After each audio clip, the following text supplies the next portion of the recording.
அந்த இலக்கை அடைந்து விட்டோம். 2011 2021 வரைக்கும் அனைத்து இந்திய அண்ணா திராவிட முன்னேற்ற கழக ஆட்சி ஒரு பொற்கால ஆட்சி. அந்த 10 ஆண்டு காலத்தில் நம்முடைய குழந்தைகளுக்கு நல்ல கல்வி கிடைக்க வேண்டும் என்ற அடிப்படையிலே அனைத்து இந்திய அண்ணா திராவிட முன்னேற்ற கழக அரசு மாண்புமிகு அம்மா அவர்கள் தமிழகத்துடைய முதலமைச்சர் இருந்தபோது கல்வியுடைய புரட்சி மறுமலர்ச்சியை ஏற்படுத்தி இன்றைக்கு இந்தியாவிலேயே கல்வியிலேயே முதல் மாநிலம் என இடத்திற்கு உயர்த்தி பிடித்த பெருமை அண்ணா திமுக அரசுக்கு உண்டு. 67 கலை மற்றும் அறிவியல் கல்லூரியை 10 ஆண்டு காலத்திலே கொடுத்தோம். 67 கலை மற்றும் அறிவியல் கல்லூரியை கொடுத்தோம். அதே போல அனைத்து இந்திய அண்ணா திராவிட முன்னேற்ற கழக அரசு 10 ஆண்டு காலத்திலே ஒரே ஆண்டில் 11 அரசு மருத்துவக் கல்லூரி மருத்துவமனை கொண்டாந்து இந்தியாவிலேயே சாதனை படைத்த அரசு தமிழ்நாடு அரசு, அண்ணா திமுக அரசு என்ற பெருமையை தமிழ்நாட்டுக்கு தேடி தந்தோம்.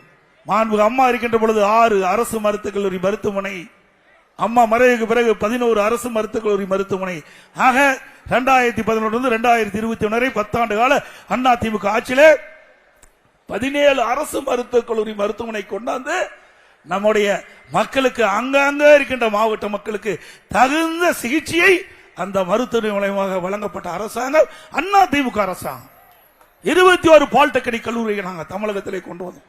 10 ஆண்டு காலத்திலே 4 பொறியியல் கல்லூரி, 4 வேளாண்மை கல்லூரி, 5 கால்நடை மருத்துவக் கல்லூரி, ஆராய்ச்சி நிலையம், மிகப்பெரிய கால்நடை பூங்கா, ஆசியாவிலேயே மிகப்பெரிய கால்நடை பூங்கா 1000 கோடியில் 1050 ஏக்கர்ல சேலம் மாவட்டத்தில் கொண்டு வந்து சாதனை படைத்தோம். அதை கூட திறக்க மனமில்லாத அரசாங்கம் விடியா திமுக அரசாங்கம். அது மட்டுமல்ல, பிடெக் கல்லூரி, ஐடி கல்லூரி, இப்படி ஏராளமான கல்லூரி திறந்ததை விளைவு இன்றைக்கு பட்டப்படிப்பு படிக்கக்கூடிய எண்ணிக்கை உயர்ந்தது. திராவிட முன்னேற்ற கழக அரசு 2011 வரைக்கும் இருந்தது. முன்னேற்ற கழக அரசு 2011 வரைக்கும் இருந்தது. 2011 இதயம் புரட்சி தலைவி அம்மா தலைமையிலே ஆட்சி பொறுப்பேற்றார்கள். அப்பொழுது 100க்கு 34 பேர் உயர்கல்வி படிச்சுட்டு இருந்தாங்க. மாண்புமிகு அம்மாவுடைய எடுத்த முயற்சி, அதை தொடர்ந்து அனைத்து இந்திய அண்ணா திராவிட முன்னேற்ற கழகம் அதை தொடர்ந்து செயல்படுத்தியதன் விளைவு 2019-20 100க்கு 54 பேர் உயர்கல்வி படிக்கக்கூடிய எண்ணிக்கை உயர்த்தி இந்திய திருநாட்டிலேயே உயர்கல்வி படிப்பதிலே தமிழ்நாடு முதலிடம் என்ற பெருமையை சேர்த்த அரசாங்கம் அண்ணா திமுக அரசு. இன்றைக்கு ஒரு மாநில வளர்ச்சி பெற வேண்டும் என்று சொன்னால் அதுக்கு கல்வி அறிவு தேவை. எந்த ஒரு மாநிலமோ எந்த ஒரு நாடோ கல்வியிலே சிறந்து விளங்கினா அங்க அனைத்து வசதி கிடைக்கும், பொருளாதார மேம்பாடு அடையும், சட்ட ஒழுங்கு சிறப்பாக இருக்கும், அந்த மாநில மக்கள் அனைத்து வளங்களும் பெறக்கூடிய வாய்ப்பு கல்விதான். ஒரு மனிதனுக்கு கடைசி இறுதி இருக்கின்ற வரை அவரோடு இருக்கின்ற ஒரே செல்வம் கல்வி செல்வம். பணம் இருக்கலாம், நகை இருக்கலாம், தங்கம் இருக்கலாம், ஆனா எதுவுமே அதை பாதுகாத்து கொண்டுதான் இருக்க வேண்டும். ஆனால் கல்வி என்ற செல்வம் நம் உடலிலே உயிர் இருக்கின்ற வரை தொடர்ந்து இருக்கக்கூடிய ஒரே செல்வம் கல்வி செல்வம். ஆகவேதான் புரட்சி தலைவி அம்மா அவர்கள் கல்விக்கு முன்னுரிமை கொடுத்தார்கள். கல்விக்கு அதிகமான நிதி ஒதுக்கீடு தந்தார்கள். பல்வேறு துறைகள் இன்றைக்கு நாட்டில் இருக்கின்றன. எல்லா துறையை காட்டிலும் அதிகமான நிதியை ஒதுக்கீடு செய்தது அண்ணா திமுக அரசு. கல்விக்கு தான் அதிகமாக நிதி ஒதுக்கீடு செய்தாங்க அம்மா. அதை தொடர்ந்து அண்ணா திமுக அரசு கல்விக்கு அதிக நிதி ஒதுக்கீடு செஞ்சு இன்றைக்கு கல்வியிலே புரட்சி மறுமலர்ச்சியை ஏற்படுத்தி இன்றைக்கு கல்வி தமிழகத்திலே வளர்ந்திருக்கு என்று சொன்னால் அது அனைத்து இந்திய அண்ணா திராவிட முன்னேற்ற கழக அரசுக்கு தான் அந்த பெருமை. விடியா திமுக அரசு, திரு ஸ்டாலின் மாடல் அரசு ஆட்சி பொறுப்பேற்று 4 ஆண்டு காலம் நிறைவேற்று விட்டது. 5வது ஆண்டு காலம் 5வது ஆண்டு காலம் அறிவித்து வைத்திருக்கிறது. ஒரு அரசு மருத்துவக் கல்லூரி மருத்துவமனை கொண்டு வர முடிஞ்சுதா? உணர்ந்தாங்களா? கேட்டா மத்திய அரசு அனுமதி கொடுக்கலிங்கிறாங்க. அது தவறு.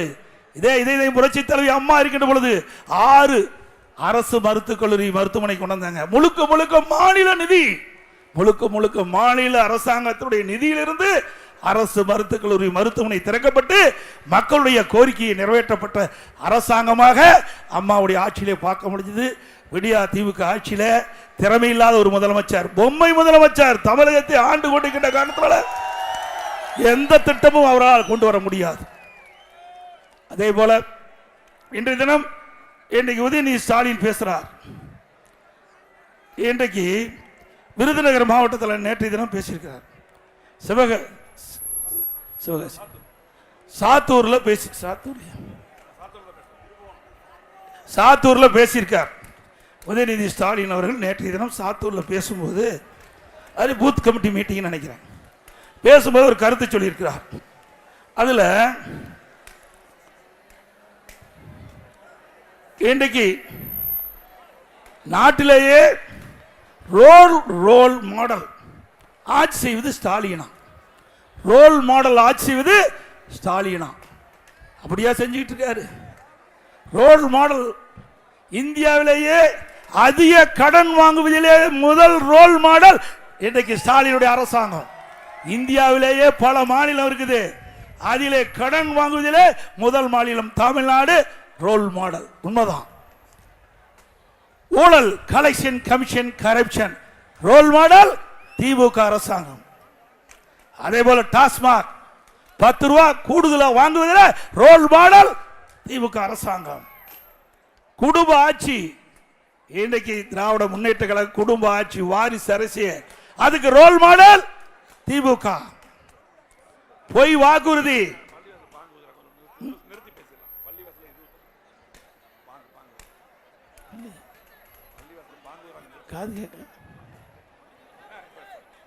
சொல்லிருக்கலாமா முதல்ல? இல்ல என்ன காது கேட்கல, சாரி.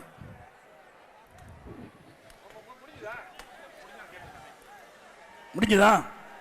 நீ முதல்ல ஆரம்பத்தில் சொல்லி தான் நிறுத்தியிருப்பேன், எனக்கு இங்க காது கேட்கல. அதே போல 525 வாக்குறுதி கொடுத்தார் திரு ஸ்டாலின் அவர்கள் ஆட்சிக்கு வருவதற்கு முன்பு. 2021 ஆண்டு திராவிட முன்னேற்ற கழகத்தின் சார்பாக 525 வாக்குறுதிகள். அன்றைக்கு எதிர்க்கட்சி தலைவர் திராவிட முன்னேற்ற கழக தலைவராக இருந்த ஸ்டாலின் அவர்கள் அதை அறிவித்தார் திமுக சார்பாக. அதுல 98% நிறைவேற்றப்பட்டதாக ஒரு பொய்யான அறிக்கை வெளியிட்டிருக்கார். உண்மைங்களா? 98% நிறைவேற்றிட்டாங்களா? அத்தனையும் பொய், வடிகட்டிய பொய். அதுக்கு ரோல் மாடல், அது ரோல் மாடல் திமுக. அதே போல போட்டோ ஷூட், ஸ்டிக்கர் ஒட்டி திறப்பதிலே ரோல் மாடல் திமுக அரசாங்கம், திமுக கட்சி. கூட்டணி கட்சியில 10 ஆண்டு காலம் தொடர்ந்து கூட்டணி ஆட்சி நடப்பதாக சொல்றாங்க. கூட்டணி கட்சி தொடர்ந்து திமுகவோட அங்க வைப்பதாக சொல்றாங்க. அதுல அங்கே காங்கிரஸ் மேலிட பொறுப்பாளர், தமிழ்நாட்டு காங்கிரஸ் மேலிட பொறுப்பாளர் சொல்றார், அங்க அவர் ஒரு கருத்தை சொன்னார். அதுக்கு பிறகு காங்கிரஸ் கட்சி சேர்ந்த முன்னாள் காங்கிரஸ் தலைவர் மரியாதைக்குரிய திரு அழகிரி அவர்கள் ஒரு கருத்தை சொன்னார். சாரை குடித்து விட்டு சக்கையை வழங்குகிறார் சொன்னார். அதுல ரோல் மாடல் திமுக. சாரை குடித்து விட்டு சக்கையை காங்கிரஸ் கொடுக்கிறாங்களாம், அது ரோல் மாடல். ஆக ரோல் மாடல் என்பதற்கு திமுகவுக்கு இதெல்லாம் அடையாளம் என்பதை இந்த கூட்டத்தின் வாயிலாக தெரிவித்துக் கொள்கிறேன். ஆகவே திரு உதயநிதி ஸ்டாலின் அவர்களே, நீங்க எங்க அப்பாவை புகழ்ந்து பேசுறீங்க. யாரு? அப்பா ஸ்டாலின் அவர்களை புகழ்ந்து பேசுறீங்க. திரு ஸ்டாலின் அவர்கள் தன் மகன் உதயநிதி ஸ்டாலின் அவர்களை புகழ்ந்து பேசுறாங்க. நாட்டு மகளா புகழ்ந்து பேசுறாங்க உங்களை இல்லையில? அப்பாவை மகன் புகழ்ந்து பேசுறார், மகன் அப்பா புகழ்ந்து பேசுறாங்க. இதுதான் இன்னைக்கு தமிழகத்தில் நடக்கிற நிகழ்வு. அது ஒரு குடும்ப கட்சி. நல்லா சிந்திச்சு பாருங்க. திரு கருணாநிதி அவர்கள் இருந்தார், அதுக்கு பிறகு திரு ஸ்டாலின், அப்ப திமுக தலைவரார். அப்பொழுது பிறகு உதயநிதி ஸ்டாலின், இளநிலை மாநில செயலாளர், திமுகவுடைய இளநிலை மாநில செயலாளர். திருமதி கனிமொழி மகளினுடைய மாநில செயலாளர். இவ்வளவுதான் பதவி. வேற என்ன பதவி இருக்குது? முக்கியமான பதவி. ஒன்று தலைவர், இன்னொன்று இளநிலை பொதுச் செயலாளர், 3 மகளிரணி செயலாளர். 3மே திரு கருணாநிதி குடும்பத்திலே இருக்குது. வேற எந்த குடும்பத்துக்காக கொடுத்திருக்காங்களா? ஆக அது குடும்ப கட்சி தானே? சொல்லுங்க, குடும்ப கட்சி தானே? வாரிசு அரசியல் தானே? வேற எவரும் அந்த திமுக குடும்பம், திரு கருணாநிதி குடும்பம் இருக்கின்ற வரை எவரும் அந்த கட்சியில உயர்ந்த பதவிக்கு வர முடியாது. உழைக்கலாம், ஆனா உழைக்கலாம். உழைப்பை சுரண்டுகின்ற குடும்பம் திரு ஸ்டாலின் குடும்பம் என்பதை எண்ணி பார்க்க வேண்டும். அது மட்டுமல்ல, இன்றைக்கு அதே போல இதுவரைக்கும் திரு ஸ்டாலின் உதயநிதி ஸ்டாலின் தான் இருந்தாங்க. இப்போ திரு ஸ்டாலினுடைய மனைவி துர்கா அம்மாவும் வந்துட்டாங்க. போதாதுக்கு அவர்களும் திரு ஸ்டாலினை புகழ்ந்து பேசிட்டு இருக்கிறாங்க. ஆக நாட்டு மக்கள் இவர்களை புகழ்ந்து பேசவில்லை, குடும்ப மக்கள் தான் திரு ஸ்டாலின் குடும்பத்தை புகழ்ந்து பாடிக்கொண்டிருந்தது, புகழ் பாடிக்கொண்டிருக்கிறது என்பதை நாம் இந்த நேரத்தில் அறிந்து கொள்ள வேண்டும் என்று கேட்டுக்கிறேன். அது மட்டும் இல்ல, இன்றைக்கு எண்ணி பாருங்க, இன்றைக்கு நாட்டில் எத்தனையோ கட்சி இருக்குது, தமிழகத்திலையும் இருக்குது, நம்ம நாட்டிலையும் இருக்குது. எந்த கட்சியிலாவது இப்படி குடும்ப ஆட்சி நடக்கிற கட்சி ஏதாவது இருக்குதா? இருக்குதுங்களா தமிழ்நாட்டில்? இன்றைக்கு கட்சியிலும் சரி இல்லது ஆட்சி அதிகாரத்திலும் சரி திரு கருணாநிதி குடும்பத்தை சார்ந்து தான் வர முடியும். நீங்க இங்க பாருங்க, திரு ஸ்டாலின் முதலமைச்சர், உதயநிதி ஸ்டாலின் துணை முதலமைச்சர், திருமதி கனிமொழி அங்க மக்களவையில் அதுக்கு தலைவர். ஏன் அந்த கட்சியில் வேற எம்பி இல்லையா? ஆக திருமதி கனிமொழி மக்களவையில் அந்த குழுவுக்கு தலைவர் அவர். ஆக எல்லாமே குடும்ப உறுப்பினர்கள் தான் ஆட்சியிலும் இருக்க முடியும், அதிகாரத்திலும் இருக்க முடியும், கட்சியிலும் இருக்க முடியும். அப்படிப்பட்ட கட்சி மீண்டும் ஆட்சிக்கு வர வேண்டுமா? இன்றைக்கு ஒரு குடும்பம் வாழ, திரு ஸ்டாலின் குடும்பம் வாழ 8 கோடி மக்கள் சுரண்டி வாழ்வதை நாம் அனுமதிக்கலாமா? 8 கோடி மக்களை சுரண்டி ஒரு குடும்பம் பிழைத்துக் கொண்டு இருப்பதற்கு பிழைத்துக் கொண்டிருக்கிறது. இதற்கெல்லாம் முடிவு கட்டுகின்ற தேர்தல் 2026 சட்டமன்ற பொது தேர்தல். முடிவு கட்டுவீங்களா? அதே போல இன்றைக்கு காங்கிரஸ் கட்சி தலைவர் திரு செல்வ பெருந்தகை பேசுகிறார். அவர் பல கட்சியிலிருந்து வந்தவர். இந்த பிச்சைக்காரர் ஒட்டு போட்ட சட்டம் போட்டிருப்பான் பார்த்தீங்களா?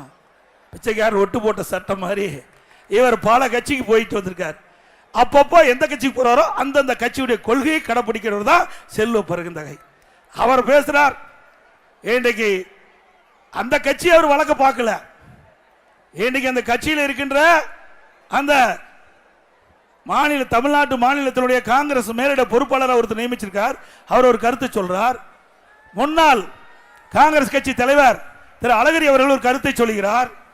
இன்றைக்கு கூட்டணி கட்சியில் அங்க வைக்கின்றோம், எங்களுக்கு கூடுதலான இடம் வேண்டும், திராவிட முன்னேற்ற கழகம் ஆட்சிக்கு வராது, ஒருவேளை ஆட்சிக்கு வந்தா ஆட்சியில பங்கு வேண்டும் என்று அழகிரி கோரிக்கை வைக்கிறார்.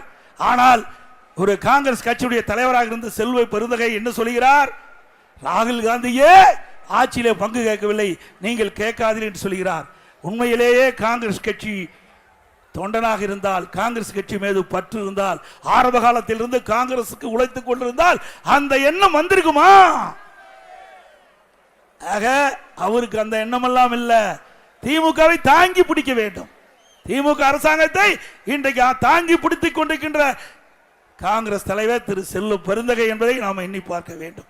காங்கிரஸ் கட்சிக்கு விசுவாசமா இல்ல, ஆனா திமுக விசுவாசமா இருக்கார். சட்டமன்றத்திலையும் விசுவாசமா பேசுறாரு, வெளியிலையும் விசுவாசமா பேசுறாரு. ஆனா காங்கிரஸ் தொண்டர்கள், காங்கிரஸ் கட்சியுடைய தலைவர்கள் இன்றைக்கு கூட்டணி ஆட்சி வேண்டும், கூட்டணியிலே பங்கு வேண்டும் என்று கோஷத்தை எழுப்பிவிட்டார்கள். காங்கிரசிலே காங்கிரசும் திமுகவும் பிளவு வருவதற்கு இப்பொழுது ஆரம்பமாகிவிட்டது. அந்த காங்கிரஸ் திமுக கூட்டணியிலே பிளவு ஏற்படுவதற்கு ஆரம்பமாகிவிட்டது. இதெல்லாம் பேசுகிறார், உதயநிதி பேசுகிறார், திரு ஸ்டாலின் பேசுகிறார். தொடர்ந்து திராவிட முன்னேற்ற கழக தலைமையிலே நிலையான கூட்டணி இருந்து கொண்டிருக்கிறது என்று. ஆனா அண்ணா திமுக அடிக்கடி கூட்டணி மாறுது என்று சொல்றாங்க. அண்ணா திமுக பொறுத்த வரைக்கும் கூட்டணி நம்பி இல்ல, மக்களை நம்பி அண்ணா திமுக இருக்கின்றது. திமுக கூட்டணி நம்பி இருக்கின்றது. உண்மைதானே? அது மட்டுமல்ல, உதயநிதி ஸ்டாலின் சொல்றார் கூட்டணிக்கு மேலும் சில கட்சிகள் வருவதாக சொல்றார். ஆக கூட்டணி பலத்திலே நீங்கள் வருகின்ற 2026 சட்டமன்ற பொதுத் தேர்தலை சந்தித்து இருக்கின்றீர்கள். அனைத்து இந்திய அண்ணா திராவிட முன்னேற்ற கழகத்தை பொறுத்த வரைக்கும் நாங்கள் அமைக்கப்பட்ட கூட்டணி, மக்கள் எங்களோடு கூட்டணி வைத்திருக்கின்றார்கள். நிச்சயமாக அனைத்து இந்திய அண்ணா திராவிட முன்னேற்ற கழகம் 2026 சட்டமன்ற தேர்தலில் வெல்லும், ஆட்சி அமைக்கும். அதை திரு ஸ்டாலின் அவர்கள், உதயநிதி ஸ்டாலின் பார்க்கத்தான் போகிறீர்கள். இன்றைக்கு பல கூட்டம் இங்கே நடந்திருக்குது. இந்த கூடலூர் நகரத்திலே பல கூட்டங்கள் நடந்திருக்குது. ஆனால் இன்றைய தினம் இந்த எழுச்சி பயணத்திலே நடைபெறுகின்ற கூட்டம் தான் அதிகமான மக்கள் கலந்து கொண்ட கூட்டமாக. ஆக கிராமத்திலே சொல்வார்கள் விளையும் பயிரும் முளையிலே தெரியும் என்று. அப்படி இன்றைய தினம் ஆட்சிக்கு வருவதற்கு முன்பு மக்களுடைய எழுச்சியே எங்களுடைய ஆட்சி வருவதற்கு ஒரு அச்சாணி. இன்றைக்கு நான் 158வது இடம், இன்றைக்கு 158வது தொகுதியில் உங்களை சந்திக்கிறேன்.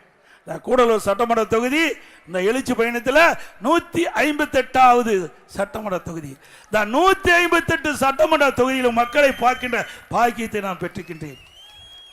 158 சட்டமன்ற தொகுதியில் எழுச்சி உரையாற்றுகின்றேன். எழுச்சி பயணத்தின் போது பல லட்சம் மக்களை நான் சந்தித்திருக்கின்றேன். அதை உணர்வுகளை பார்த்திருக்கின்றேன். அடுத்த ஆண்டு நடைபெற்ற சட்டமன்ற பொதுத் தேர்தலில் அனைத்து இந்திய அண்ணா திராவிட முன்னேற்ற கழக தலைமையிலே அமைக்கப்பட்ட கூட்டணி வெற்றி பெற்று ஆட்சி அமைக்கும். இன்னைக்கு அனைத்து இந்திய அண்ணா திராவிட முன்னேற்ற கழகம் களத்திலே அடுத்த ஆண்டு நடைபெற்ற சட்டமன்ற தேர்தலிலே களத்திலே முதலிடத்தில் அனைத்து இந்திய அண்ணா திராவிட முன்னேற்ற கழகம் இருக்கின்றது. 2ஆம் இடத்திற்கு தான் போட்டி நடந்து கொண்டிருக்கின்றது தமிழகத்திலே. அதுதான் அப்படித்தானே? அனைத்து இந்திய அண்ணா திராவிட முன்னேற்ற கழகம் முதல் இடத்தில் இருக்கின்றது. 2ஆம் இடத்திற்கு தான் இப்பொழுது போட்டியில் இருந்து கொண்டிருக்கின்ற என்பதை அவள் நினைவில் வைத்துக் கொள்ள வேண்டும் என்று இந்த நேரத்தில் தெரிவித்துக் கொள்ள கடமைப்பட்டுகின்றேன்.